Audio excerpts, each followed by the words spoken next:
Siswa-siswa SD 2 Negeri Labuan Batu. Beri tepuk tangannya.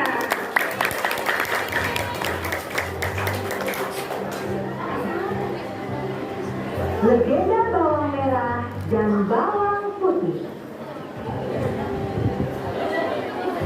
Pada zaman dahulu kala, hiduplah sebuah keluarga yang sangat bahagia, terdiri dari seorang ibu yang cantik dan baik hati, seorang ayah yang bekerja sebagai pedagang, dan seorang putri yang bernama Bawang Putih. Kita sebut saja Bawang Putih karena paras wajahnya yang cantik dan putih, sifatnya yang baik hati, penurut, dan juga tunduk. Sayang sekali, kebahagiaan keluarga itu tidak bisa bertahan lama karena ibu Bawang Putih sakit-sakitan dan meninggal dunia. Tentu saja, ayah dan Bawang Putih sangat sedih dan kesepian sepeninggal ibunya tersebut. Tak lama kemudian, ayah Bawang Putih menikah lagi dengan seorang janda beranak satu. Karena sifat jahat dan selalu membuat orang lain menangis, mari kita panggil anak itu dengan sebutan Bawang Merah. Sungguh malang nasib Bawang Putih, karena tak lama kemudian ayahnya pun meninggal dunia dan semua harta kekayaan ayahnya dikuasai oleh ibu tiri yang kejam dan kakak tiri yang jahat. Setiap hari Bawang Putih diperlakukan seperti seorang pembantu yang mengerjakan semua pekerjaan rumah dan melayani kebutuhan ibu tiri dan kakak tirinya itu. Dari mulai membersihkan rumah, mencuci pakaian, hingga menyiapkan makanan untuk mereka. Sementara Bawang Merah kerjanya hanya bermalas-malasan saja. Ada suatu hari, saat Bawang Putih mencuci pakaian di sungai, tanpa diketahuinya, selendang kesayangan Bawang Merah terhanyut. Sesampainya di rumah, Bawang Merah sangat marah karena tidak bisa menemukan selendang kesayangannya itu. Lalu dia mengusir Bawang Putih untuk mencari selendang itu dan tidak boleh pulang sebelum selendang itu ditemukan. Bawang Putih pergi mencari selendang itu. Hari sudah malam, dia masih belum juga menemukan selendang itu. Dan dari kejauhan, dia melihat sebuah gubuk kecil di dalam hutan yang ternyata dihuni oleh seorang nenek yang baik hati. Nenek itu menawarkan Bawang Putih untuk beristirahat dan tinggal di gubuk itu. Bawang Putih pun menceritakan bagaimana ia bisa sampai di dalam hutan pada malam hari yang gelap.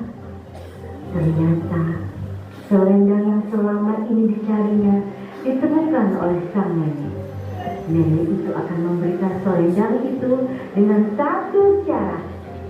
Bawang Putih harus membantu pekerjaan sang nenek selama 1 minggu. Adik-adik, 1 minggu pun telah berlalu dan tibalah waktu berpisah dengan sang nenek. Karena Bawang Putih sangatlah rajin membantu pekerjaan nenek, maka nenek itu mengembalikan selendang yang dicarinya, juga menambahkan sebuah hadiah.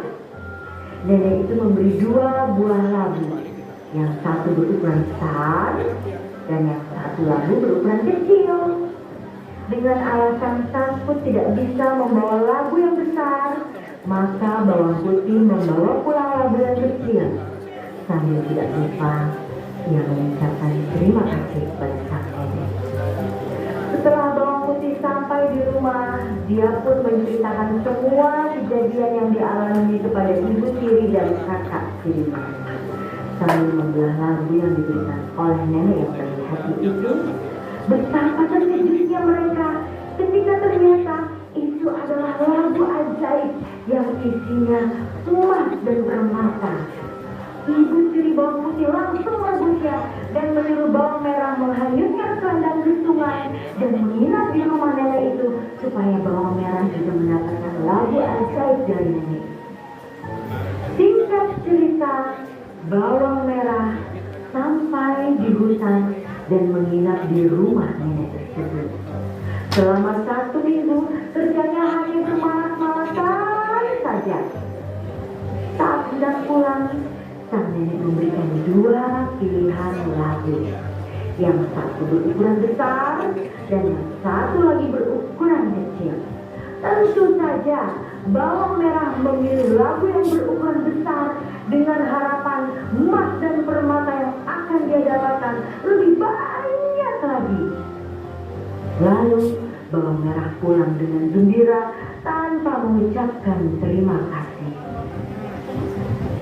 Setelah tiba di rumah, bawang merah segera memanggil ibunya untuk membelah labu ajaib itu.